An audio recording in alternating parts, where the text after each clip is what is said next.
타다 쉬အားလုံးပဲမင်္ဂလာပါကျွန်တော်တို့ညီလင်းကိုပါ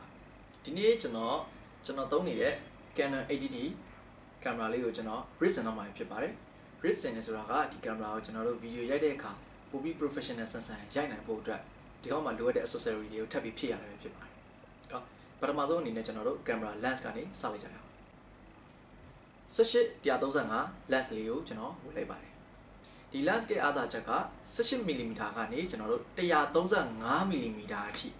ဆွမ်းဆွဲလို့ရတာပဲဖြစ်ပါတယ်အဲ့တော့ဓာတ်ပုံပဲရိုက်ကျွန်တော်တို့ဗီဒီယိုပဲရိုက်တော်တော်အဆင်ပြေပါတယ်တစ်လုံးနဲ့ဘတ်စုံအကုန်သုံးလို့ရပါတယ်โอเคဒီကင်မရာလေးရဲ့တန်ဖိုးကတော့4သိန်းဝန်းကျင်ကျတယ်မှာဖြစ်ပါတယ်နောက်ထပ်ကျွန်တော်ဆင်မဲ့ rig လေးကတော့ battery grip ပဲဖြစ်ပါတယ်ဒါလေးကတော့ battery grip ပဲဖြစ်ပါတယ်ဒီ battery grip ကကျွန်တော်တို့အားသာချက်2ချက်ရှိပါတယ်ပထမဆုံးတစ်ချက်အနေနဲ့ကတော့ကျွန်တော်တို့ဗီဒီယိုရိုက်တဲ့ခါကျလို့ရှိရင်ပတိနှလုံးထည့်ပြီးတော့မှအချိန်ပိုကြာရိုက်နိုင်တဲ့အားသာချက်ဖြစ်ပါတယ်နောက်ဒုတိယအချက်ကတော့ကျွန်တော်တို့ TikTok တွေပေါ်မှာဗီဒီယိုတွေတင်ဖို့အတွက်ရိုက်တဲ့ခါကျလို့ရှိရင်ဒီလို downlight တွေရိုက်ရတဲ့အခါကင်မရာရဲ့ handle အဖြစ်နဲ့ဘေးကနေကင်ပြီးရိုက်လို့ရတဲ့အားသာချက်2ချက်ရှိပါတယ်ဒါကြောင့်မို့လို့ကျွန်တော်ဒီ battery grip လေးကိုဝယ်လိုက်ပဲဖြစ်ပါတယ်ဒီ battery grip ရဲ့တန်ဖိုးလေးကတော့ကျွန်တော်ဝယ်တာကတော့4000ဝန်းကျင်ပဲကျသင်ခဲ့ပါတယ်ခင်ဗျနောက်ထပ်ကျွန်တော်ဆင်မဲ့ rig လေးကတော့ focus puller ပဲဖြစ်ပါတယ်ဒီဟာလေးကတော့ Tita ကထုတ်တဲ့ focus puller ပဲဖြစ်ပါတယ်ဒီကောင်လေးရဲ့တန်ဖိုးကတော့ကျွန်တော်ဝယ်တော့2သိန်းခွဲကျသင်ခဲ့ပါတယ်ခင်ဗျနောက်ထပ်ဆင်မဲ့ rig လေးကတော့ကျွန်တော်တို့ map ပဲဖြစ်ပါတယ်ဒါကတော့ကျွန်တော်တို့ဗီဒီယိုတွေရိုက်တဲ့အခါကျလို့ရှိရင်မရှိမဖြစ်လိုအပ်တဲ့ accessory တွေတစ်ခုဖြစ်ပါတယ်ကျွန်တော်ဝယ်လိုက်တာကတော့ small rig ရဲ့ map ပဲဖြစ်ပါတယ်ဒီကောင်လေးကိုကျွန်တော်ဝယ်တော့2,900ကျသင်ခဲ့ပါတယ်ခင်ဗျနောက်ထပ်ကျွန်တော်ဆင်မဲ့ rig လေးကတော့ videographer တွေအတွက်မရှိမဖြစ်လိုအပ်တဲ့အရာတွေထဲကတစ်ခုဖြစ်တဲ့ small rig ရဲ့ shoulder rig ပဲဖြစ်ပါတယ်ထာဒါ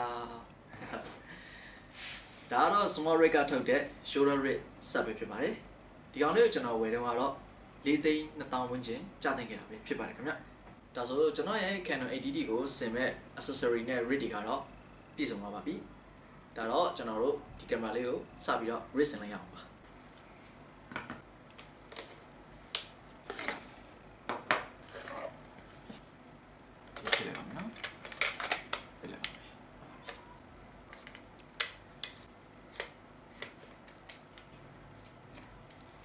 Okay.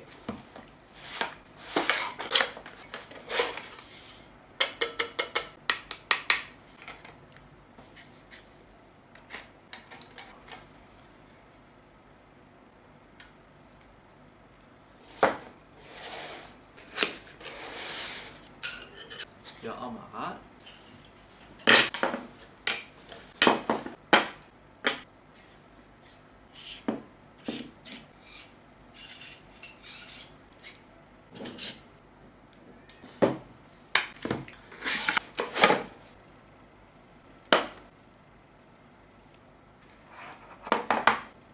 Okay,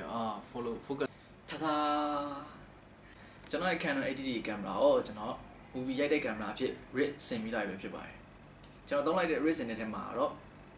ကျွန်တော်တို့ small rig ကထုတ်တဲ့ map out mini map out ကိုကျွန်တော်သုံးထားတယ်ပြီးတော့ Tita ကထုတ်တဲ့ follow focus ကျွန်တော်သုံးတယ် small rig ကထုတ်တဲ့ shoulder kit small rig ရဲ့ shoulder kit အဲ့လေးကျွန်တော်သုံးထားရပဲဖြစ်ပါတယ်ပြီးတော့နောက်ထပ် battery grip ကိုကျွန်တော်သုံးထားပါတယ်ဆိုတော့ဒီ small rig ရဲ့ဟာတော့ဒီလိုပခုံးမလို့တင်ပြီးဒီလိုရိုက်လို့ရပြီဖြစ်ပါတယ်အဲ့တော့ကျွန်တော် focus ချိန်တာလေးပေါ့နော် focus ကြတော့ကျွန်တော်ဒီလိုလေးဒီကနေချိန်လို့ရပါတယ်ရွှေအလေဒီနေ့ကတော့ဒီလောက်ပါပဲနောက်နေ့မှာပါတယ်ကျွန်တော်ဆက်ပြီးတင်ပြပေးတော့မလဲဆိုတာလေးလဲဆက်လက်ဆောင်ကြည့်အားပေးကြပါဦးခင်ဗျ Okay ready ရပါနော်3 2 1 action